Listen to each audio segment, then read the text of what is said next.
With intermittent fasting, that's something that I've also tried as well. That, and in fact, I still do it.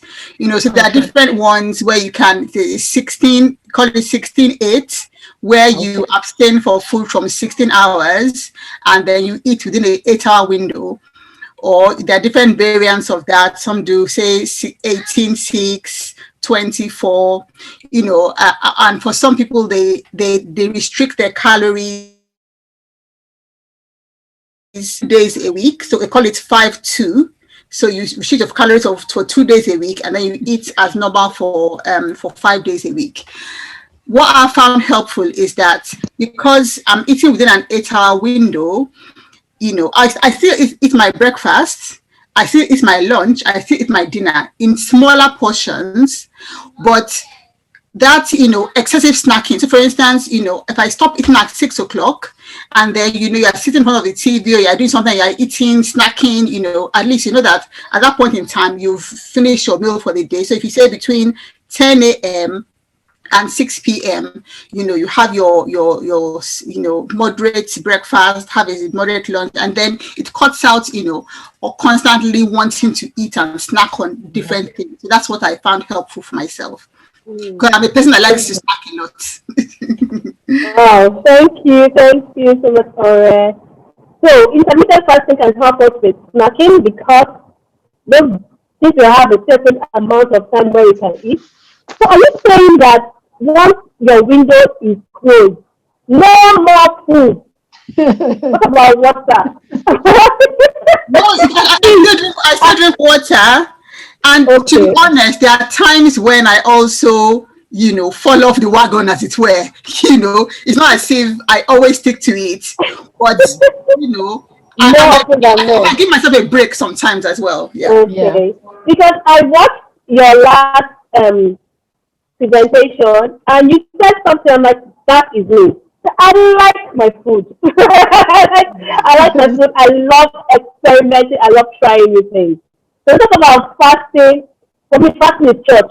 So when I know it's church, I can my day is off and I know, okay, that. But once it's over, please. So when I get committed fasting, I really don't know. But okay, is there something else? We also replace our unhealthy snacks, the one that we are like eating, with healthy snacks. That was one thing I did. I tried to have a lot of fruits, vegetables, nuts. So instead of picking biscuits, breakfast, sweets, I could do that, but minimal. I prefer to pick, like, for example, now I'm sitting down in front of the TV watching a movie. I could take my apple, my banana. What about that? Yeah, I think that is even the way to go, because but talk of your habits, something you are used to really when you to an abrupt stop may not work. So it's better to replace that habit. What they usually do for these smokers, like, you understand, you kind of don't just cut off the nicotine. You gradually wean the person off with something that is less toxic. So I think the same thing when talking about intermittent fasting and snacking. Just replace the unhealthy snacks with the healthy ones. It might be tough at the beginning because somebody who has been used to sweet things, you can't be using garden egg, taking garden egg and say you are enjoying. But it's like my own life now. It's like something I feel comfortable with. In fact, and I have extended that to my kids. During this COVID, there was nothing like all these juice and all that. Resuming back to school now, I stopped giving them any juice to school. Rather, I will squeeze orange, put in their lunchbox, or put an apple. That's what. And I was so surprised that they feel cool with it. So it wasn't really them. So, so I just felt like, okay, so these kids wouldn't have complained if I'd started much earlier. So I think it's just a matter of, replacing the unhealthy with the healthy ones, and Wow. maybe they Thank you want so to much. minimize calories too. Okay, I think some more questions here. Okay, Okay, before yes. I like to comment on something you just said before I will bring up this question. You know what you just said now about extending this to your family. It's true because I remember my other friend, okay, that what she did then they always had a lot of coke and soda, biscuits and what was in the fridge. And just like he was a life event, her husband went for his checkup and they said his cholesterol was so high. And she was Wow. like, what? She doesn't want to be a widow at this age with children in family school. So she changed lifestyle. So women were very important in the home. And next I came to her house, I didn't see any food.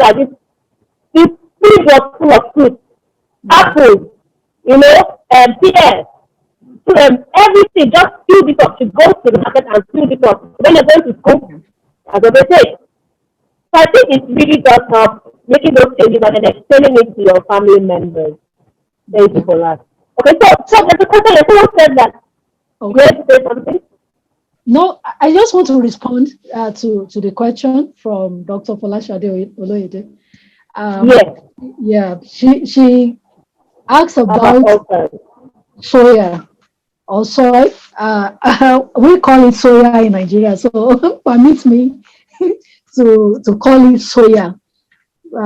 So I have not come across any study per se, any scientific study that's really um, say anything against soya. And I want to chip in this that soya is known to be a good source of estrogen, but phytoestrogen is unlike the normal estrogen. Anything from plants,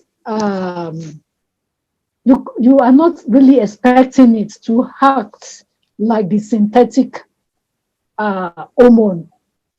So, in fact, I worked with a gynecologist that recommend soya for postmenopausal women experiencing all these worrisome postmenopausal symptoms. So, being phytoestrogen is safer. So, I don't think soya per se has any link. I've not read, maybe somebody has that information, but I've not come across any information that's linked soya to a particular cancer. So the link, or maybe what people might be scared of, is the estrogen part. But you can read more about phytoestrogen, and that's I know is safer than the usual hormonal replacement therapy, the estrogen and other stuff. Thank you, Dr. Bola, for that question. And but if you do have any on that, you can send it again. Of course, we are always learning. We're always looking at. You can also look it up and search further. Okay. There's another question here from pharmacist Marie Care Makinde. He says, what about for people who have always been slim and have remained that way for a long time? How do they benefit from exercise? Just to Wow. keep fit without losing any weight. Thank you for that question. That's a very vital one. I started, by saying that was where I used to be, thinking that, okay, exercise is not really for me. I'm slim, I'm this.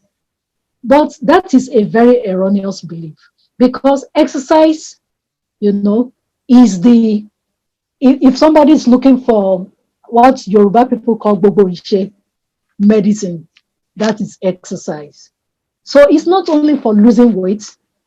Exercise has been linked, to benefits, to have several benefits, a reduction of depression or depressive symptoms. That was the study I did for my part two work. No, and I found something quite quite significant. So not only to lose weight, exercise is not just meant for weight loss. It cuts across everything about your health, be it your lowering your blood sugar, lowering your blood pressure, which slim people also have, hypertension and diabetes does not just say, okay, only people who are overweight or obese. And, it's those are illnesses that anybody can have. So it lowers that risk. And there is a significant study about lowering the risk of some certain cancers too. Breast cancer is Wow. one of them. So exercise has lots of benefits, not just to lose weight. And I will say this, when I started, I just noticed that my mentation just improved. I say, oh, so I had a fatty brain before. I just say, okay, so brain can be very fat.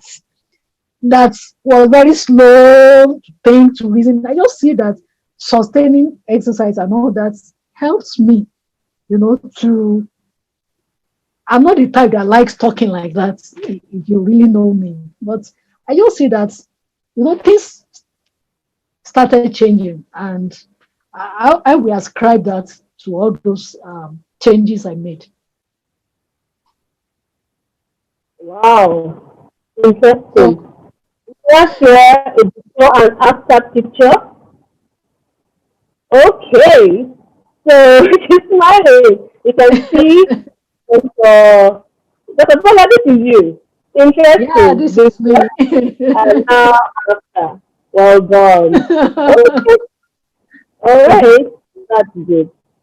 So, So we need more the, of this before the and after second picture. picture showed me wearing my 39 size trouser. I was feeling so proud of myself that day. So, Wonderful. yeah. Well done. Okay, that's great.